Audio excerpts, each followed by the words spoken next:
Hello, welcome to my channel. My name is Lizzie, and for today's video I am adding to a series that I have done in the past. It's been a minute since I've done this, but it's a series where I review horror films requested by some of my friends, generally other horror creators, not always on YouTube.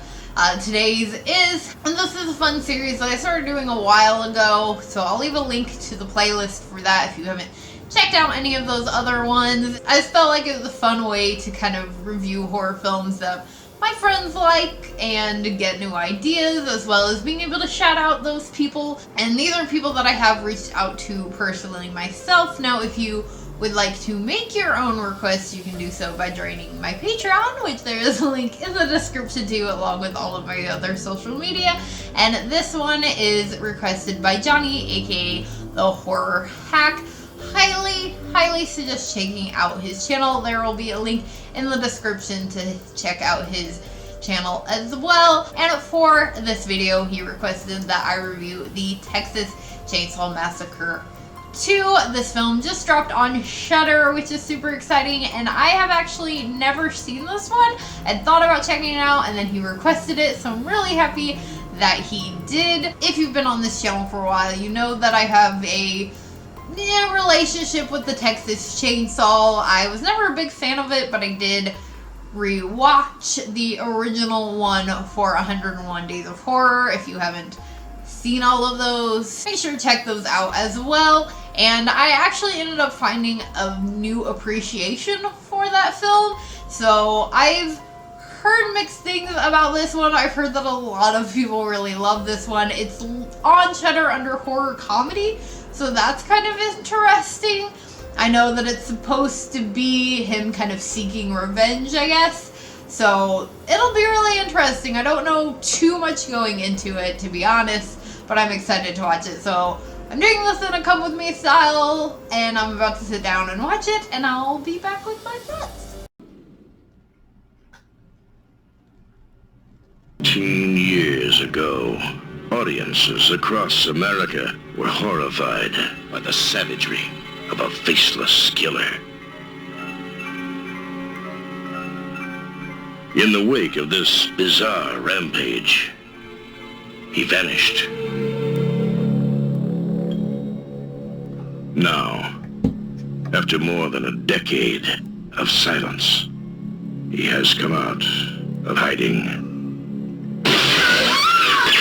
Texas Chainsaw Massacre 2.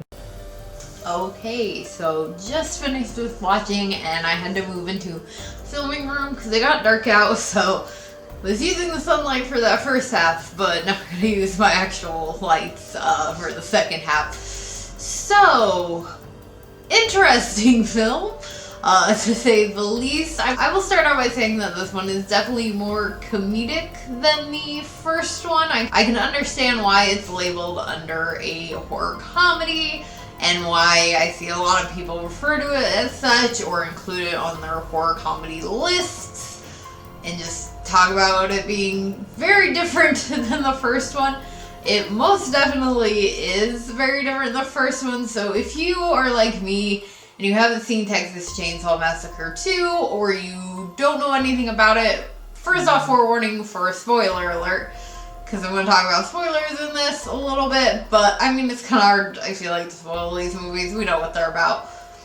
But if you don't know what this one is about, it follows the events after the first one. We're met with a message in the beginning stating that Sally ended up in a mental institute. Nobody really believed her, except for there is a sheriff that, of course, the sheriff that was involved in everything in the first one believes her, and he's out there still trying to track down these people. There's still murders going on across Texas, but they're not connecting them. This is 80s, 90s, like, obviously the technology to connect murders across even just one state was not available like the technology we have now. We're met with our main protagonist, our final girl, so to speak, Stretch, who is a late night radio show host for a rock channel, and she is getting a harassing call from these two men. They keep calling her throughout the night while they're on this road trip, and during one of those conversations, she overhears them being killed by a chainsaw-wielding maniac, who, of course, we find out is Bud Leatherface, and events just unfold from there. She ends up giving a copy of the recording of this attack to the sheriff who's been investigating these, and he convinces her to play that tape on the radio, and he tells her that it's to kind of get the information out and make people take this seriously, but he really was doing it, we find out, with more selfish intentions, that he knew that it would draw them in, and he was using that to then track down the family. So of course that's what happens. They come, they attack her at the station, which I was like, this is not the age of internet. How did they really find out where the station was? But whatever. And then, you know, fight for her life, all of that. And I really liked her. I loved this final girl main protagonist of Stretch. She's like this total badass who, like, I was just totally rooting for throughout this entire film. She's very smart. I love the way that she, like, fights for her life. Now, there is one particular scene that I felt a little weird about. Definitely gave me the heebie-jeebies. I mean, there's a lot of parts in this film that give me the heebie-jeebies, which can tend to be pretty hard for me, actually. I work in an animal hospital. I see gross shit all the time, but that, like, human body stuff grosses me out more than animal body stuff does. But there's a scene where she kind of flirts almost with Leatherface to distract him, to kind of try to get him on her side, and he's using his chainsaw basically like a phallic object and is pushing up against her, and that was so, like, just made me so uncomfortable and, like, a little slightly angry, but at the same time, like, she was using that to get herself out of that situation, and she did that to distract him and to anger him, and he ends up, like, getting angry with himself, and not even, like, her. Like, he doesn't kill her or even try at that point. Like, he just turns around, like, completely, just starts destroying the store that they're in and takes off. You know, obviously doesn't speak, but convinces his brother that he has killed her, and they take off. And then she ends up having to do somewhat similar things. Again, not exactly that, but flirting with him to get herself out of these situations. And I kind of liked that.